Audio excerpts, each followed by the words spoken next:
Genesis 18:14. Is anything too hard for the Lord? Is anything too hard for the Lord? Is anything too hard for the Lord? There is nothing He can't do. Have a little faith, believe it's true. And you will find there's nothing He can't do. Can He heal the sick? Yes, He can. Raise the dead? Yes, He can. Calm the sea? Yes, He can. Do what He said? Yes, He can. Nothing too big, nothing too small, nothing He can't do at all. There's nothing, nothing, nothing, nothing He can't do. Is anything Magandang araw mga bata, magandang araw din sa'yo Ate Rica.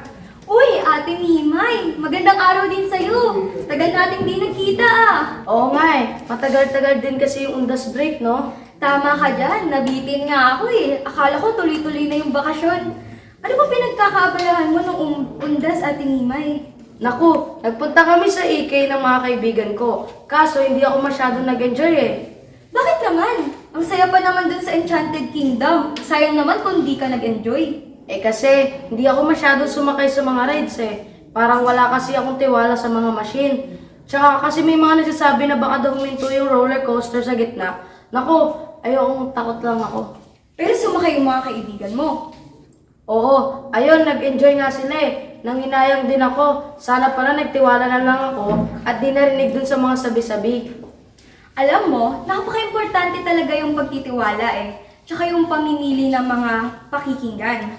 Kita mo, dahil dyan wala ka doon sa mga comments, eh hindi mo tuloy na-enjoy yung ride sa Enchanted Kingdom, di ba? Totoo ka dyan, Ate Rica.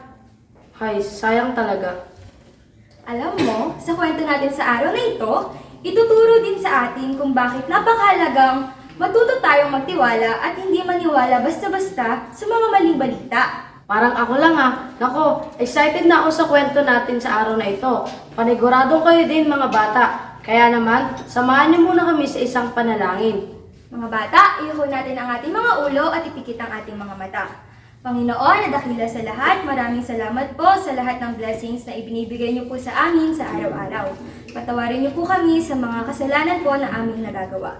Gabayan niyo po mga batang ito na matuto po sila sa ituturong story po ngayong araw. Gabayan niyo po sila na maisa puso at may isip po ang aral ng kwento niyo. Ito po ang aming samad dalangin sa matamis na pangalan ni Jesus. Amen. Is anything too hard for the Lord? Is anything too hard for the Lord?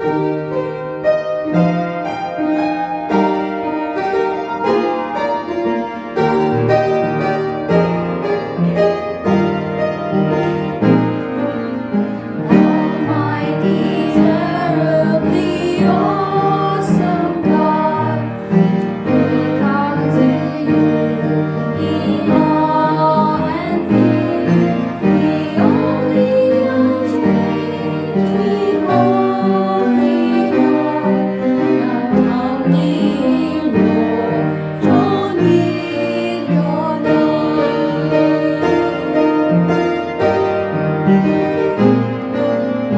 Our Father, King of Kings, Mighty One, glory and honor belongs to you. For all you done, we worship, we bow our hearts to you.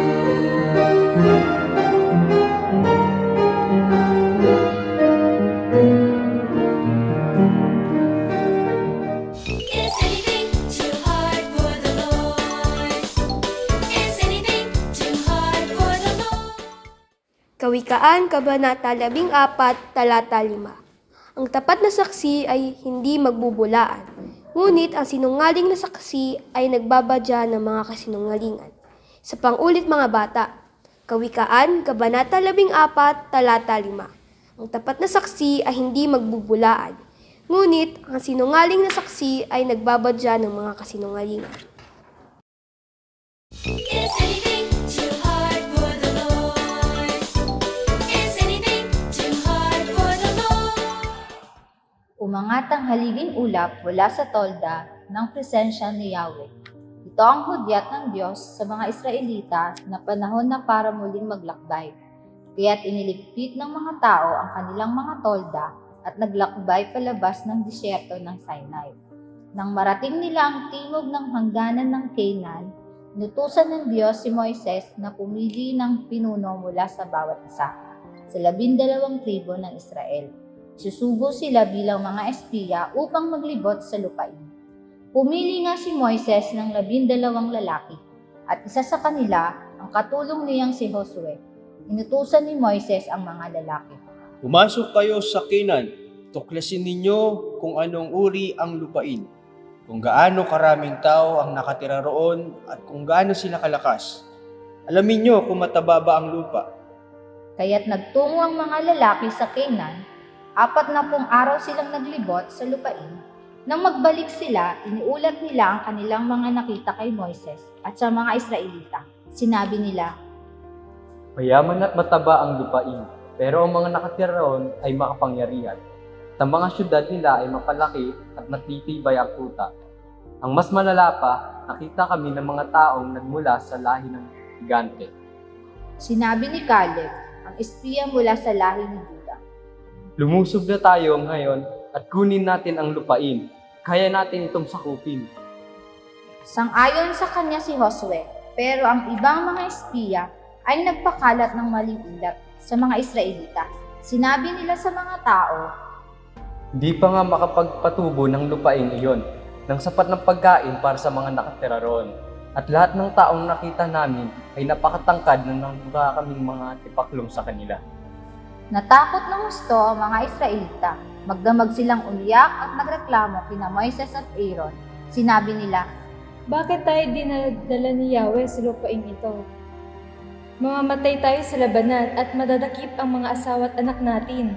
Pumili tayo ng bagong pinuno at bumalik na tayo sa Ehipto. nalungkot sina Josue at Caleb sa nangyari. Sa sobrang kalungkutan, pinunit nila ang kanilang damit. Sinabi nila sa mga tao, Ang lupaing nilibot namin ay isang mainam na lupain. Kung nalulugod natin si Yahweh, ibibigay niya ito sa atin. Huwag kayong maghimagsik laban sa Kanya at huwag kayong matakot sa mga taong nakatira roon. Madali natin silang masasakop kasama natin si Yahweh. Nang marinig nila ito, nagbanta ang mga Israelita na babatuhin sina Josue at Caleb. Biglang nagpakita ang kaningningan ng Diyos sa ibabaw ng tolda. Kinausap ng Diyos sina Moises at Aaron at galit na siya. Hanggang kailan ako itatakwil ng bayang ito? Hanggang kailan sila tatangging magtiwala sa akin? Gayong, napakarami ko ng ginawang himala sa kalagitnaan nila. Magpapadala ako ng salot at lilipulin ko sila. Pero nanalangin si Moises. Yahweh, ayon sa kadakilaan ng pagmamahal mong di nagbabago, patawarin na po ninyo ang kasalanan ng bayang ito, kagaya ng pagpapatawad ninyo sa kanila mula nang umalis sila sa Ehipto. Pinatawad nga ng Diyos ang mga Israelita. Pero dahil sa kanilang kasalanan, sinabi niya na ang mga nagreklamo laban sa kanya ay hindi makakapasok sa lupaing ipinangako. Sa halip, magpapalaboy-laboy sila sa ilang sa loob ng 40 taon hanggang mamatay silang lahat. Ang mga anak na lang nila ang makakapasok sa lupain at makakapamuhay roon. Ang lahat ng may edad na higit sa 20 taon ay mamamatay sa ilang maliban kina Caleb at Josue. Sinabi ni Moises sa mga Israelita ang sinabi ng Diyos at nagluksa sila. Is anything too hard for the Lord? Is anything too hard for the Lord? Sa ating kwento ngayon mula sa Biblia, nais ng Diyos na sakupin ng mga Israelita ang lupaing ipinangako. Hinayaan ni Josue at Caleb na itulak sila ng utos ng Diyos patungo sa pagsunod sa Kanya. Dahil nagtiwala sila sa Kanya, handa silang kumilos sa direksyon na ninais ng Panginoon sa kanila. Alam nilang walang anumang nakapigil sa kanila sapagkat kasama nila ang Panginoong Diyos. Ngunit ang 10 ibang mga espiya at mga Israelita ay nadiig ng kanilang mga takot.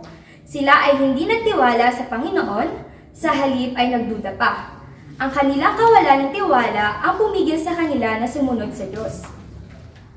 Kaya dahil dito ay hindi sila nakapasok sa lupang pangako. Hindi nila nakamta ng lupang inilaan ng Panginoon para sa kanila.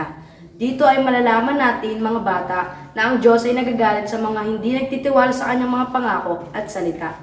Laging pakakantandaan, mga bata, na ang pag-ibig ng Diyos ay dakila.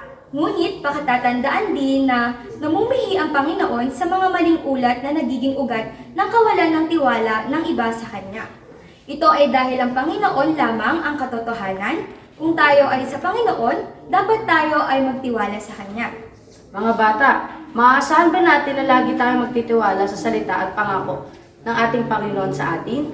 Mabuti naman kung ganoon. Ngayon, para sa ating pagtatapos ay samahan niyo kami sa isang panalangin. Iuko natin ang ating mga ulo at ipikita ating mga mata. Panginoon, patawad po, Panginoon, sa aming mga kasalanan na nagawa. Naway, Panginoon, bigyan niyo po kami ng wisdom, Panginoon, na palagi po magtiwala, Panginoon, sa inyo pong mga pangako at hindi po sumaway, Panginoon, sa inyo pong mga utos. Maraming salamat po, Panginoon. In Jesus' name we pray. O paano, mga bata? Siguro naman ay marami kayong natutunan sa araw na ito. Gaya namin na Ate Mimay, kailangan na naming magpaalam. Magkita-kita tayo sa susunod na kabanata, mga bata. Paalam!